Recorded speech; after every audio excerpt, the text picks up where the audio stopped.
आज आपण पाहणार आहे घरकुलची जी काही फायनल यादी आहे ती पोर्टलवरती आपल्याला पाहता येते का, अपडेट झाली आहे का, किंवा दुसरा एक मुद्दा आहे महत्त्वाचा की लाडक्या बहीण योजनेची KYC करण्यासाठी आपल्याला महा ID बनवणं गरजेचं आहे का, आणि महा ID बनवला आपण तर मग आपण त्या पोर्टलवरून लाडक्या बहीण योजनेची KYC करू शकतो का.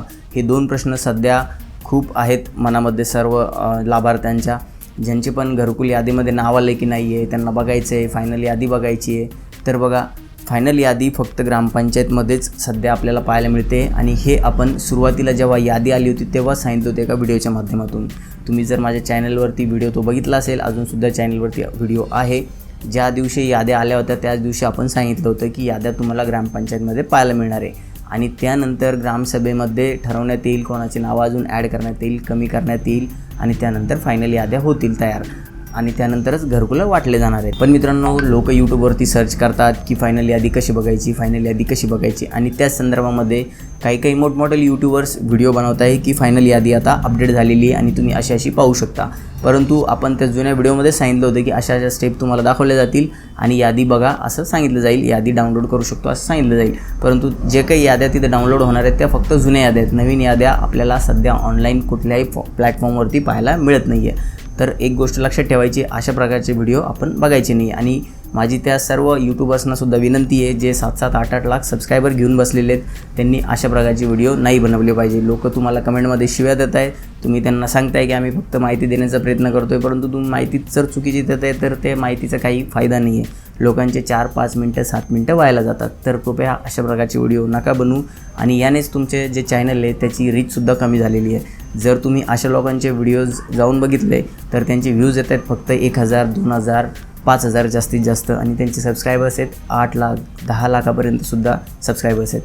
आता ज्याचे सबस्क्रायबर्स 10 लाख आहे, 7 लाख आहे, आणि त्याला जर 2,500 आणि 3,000 व्ह्यूज येत आहेत तर ते चॅनल डाऊन झालेले का? कारण फक्त असेच क्लिकबेट थंबनेल बनवून काहीतरी चुकीची माहिती दिल्याच्या कारणामुळं. पण ठीक आहे, ते आपल्याला त्याच्याशी काही घेणं देणं नाही आहे, ते त्यांचा एक वैयक्तिक प्रश्न आहे. फक्त मला एवढीच कळकळीची विनंती आहे की अशा प्रकारचं जर तुम्ही थंबनेल बघितलं तर त्यावरती क्लिक करून आपला वेळ वाया घालवण्यामध्ये काही अर्थ नाही आहे. कारण घरकुलाची यादी अजून अपडेट झालेली नाही आहे, पोर्टलवरती कुठे आपल्याला पाहायला मिळत नाही.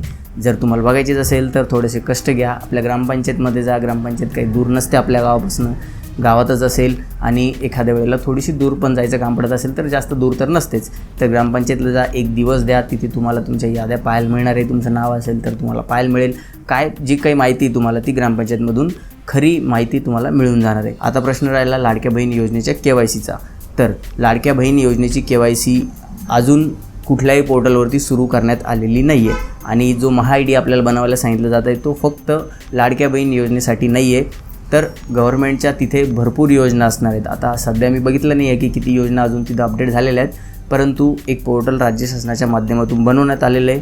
त्या पोर्टलवरती राज्य शासनाच्या वेगवेगळ्या जे काही योजना असतील, म्हणजे त्या विद्यार्थ्यांशी संबंधित असतील, वयस्कर जे काही आपले ज्येष्ठ नागरिक असतील त्यांच्या संबंधातल्या असतील, विधवा महिलांच्या संबंधितल्या असतील, किंवा दिव्यांग जे काही लाभार्थी त्यांच्या संदर्भातल्या असतील, ह्या सर्व काही योजना आहेत त्या सर्व आपल्याला एकाच पोर्टलवरती पाहायला मिळणार आहे. आपला महा ID तयार झाला म्हणजे आपली तिथं काही माहिती आहे ती वेबसाईट फेच करते, आणि आपला आधार जिथं लागलेला असणार आहे त्या सर्व योजनांची लिस्ट आपल्याला देते की तुम्ही एवढ्या सर्व योजनांचा लाभ सध्या घेत आहे, आणि आपल्या माहितीच्या आधारे आपल्याला अजून कोणत्या योजनेचा लाभ मिळू शकतो ते सुद्धा आपल्याला तिथे पाहायला मिळेल, आणि आपण एकाच पोर्टलवरून दुसऱ्या योजनेचा लाभ घेऊ शकतो. म्हणजे आपल्याला वेगवेगळ्या पोर्टलवरती जाऊन ॲप्लिकेशन म्हणजे अर्ज करण्याची गरज नाही. तर लाडक्या बहिणींनी महा ID काढायचं का नाही, तर लाडक्या बहिणींनी नक्कीच महा ID काढायचं आहे, आणि तुम्हाला तिथे तुमची योजनासुद्धा पाहायला मिळेल, आणि योजनेबद्दल काही माहितीसुद्धा तुम्हाला पाहायला मिळेल. परंतु तिथे वरती जे आपल्याला दाखवलं जातं की इथून तुम्ही KYC करा, तर ती KYC फक्त ते महासारथीचं पोर्टल वापरण्याची KYC आहे.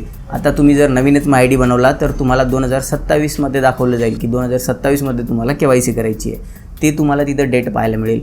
तिथं तुम्हाला जाऊन वेगळी काही KYC करायची गरज नाही आहे. एकदा तुम्ही महा ID बनवला तर तुमच्या ज्या पण योजना आहेत त्या तुम्हाला तिथं त्या पोर्टलवरती पाहायला मिळणार आहे. म्हणजे तुम्ही कोणत्या योजनाचा सध्या लाभ घेत आहे ते तुम्हाला तिथं सर्व माहिती एकाच पोर्टलवरती पाहायला मिळेल. आता हे झालं महासारथी पोर्टल. म्हणजे याचा अर्थ असा झाला आहे की आपण काहीतरी शॉर्टमध्ये व्हिडिओ बघतो आणि आपल्याला सांगितलं जातं की जर तुम्हाला डिटेल माहिती पाहिजे असेल तर कमेंट करा, लिंक कमेंट करा, हे कमेंट करा ते, आणि तुम्हाला डायरेक्ट DMमध्ये मी हे पाठवतो ते पाठवतो. तर हे सर्व भ्रमित करणारे व्हिडिओ आहेत, याच्या नादी लागायचं नाही आहे. एखादा आपल्यासोबत फ्रॉडसुद्धा होऊ शकतो, कारण महिला जास्त ॲक्टिव्ह नसतात सर्व गोष्टींमध्ये आणि त्यांना असं वाटतं की आता आमचे हप्ते बंद झालेले आहेत नोव्हेंबर-डिसेंबरपासून, तर सुरू होण्याचं काही ना काही आपल्याला पर्याय मिळेल. आणि म्हणून अशा व्हिडिओला आपण बघतो आणि आपण कमेंट करतो आणि काही ना काही वेगवेगळे आपल्याला लिंक मिळतात आणि आपला फोन हॅक होऊ शकतो. काही आपल्या एखाद्या फोनमध्ये व्हायरस जाऊ शकतं, APK वगैरे फाईल असतात ते डाउनलोड होतात आणि आपलं अकाउंटसुद्धा खाली होऊ शकतं. तर अशा व्हिडिओजच्या खाली काही कमेंट करायची नाही. जर तुम्हाला बघायची तर माहिती बघायची, परंतु कोणालाही कमेंट करायची नाही किंवा आपली पर्सनल जी काही माहिती आहे ती कोणालाही कमेंटमध्ये द्यायची नाही किंवा इनबॉक्समध्ये सुद्धा द्यायची नाही एखाद्याची. तर इथे एक गोष्ट क्लिअर समजून घ्या की सध्या आपल्याला घरकुलची जी काही यादी आहे ती पोर्टलवरती सध्या पाहायला मिळत नाही आहे. आपल्याला बघायची तर ग्रामपंचायतमध्ये जाऊन बघायची. आणि लाडक्या बहिणींनी MyID बनवायचा की नाही, तर नक्कीच बनवायचं आहे. MyID बनवणं सर्वांसाठी गरजेचं असणार आहे आणि उपयोगाचं सुद्धा असणार आहे. परंतु MyID बनवल्याने लाडक्या बहिणी योजनेची KYC करता येईल हे चुकीचं आहे.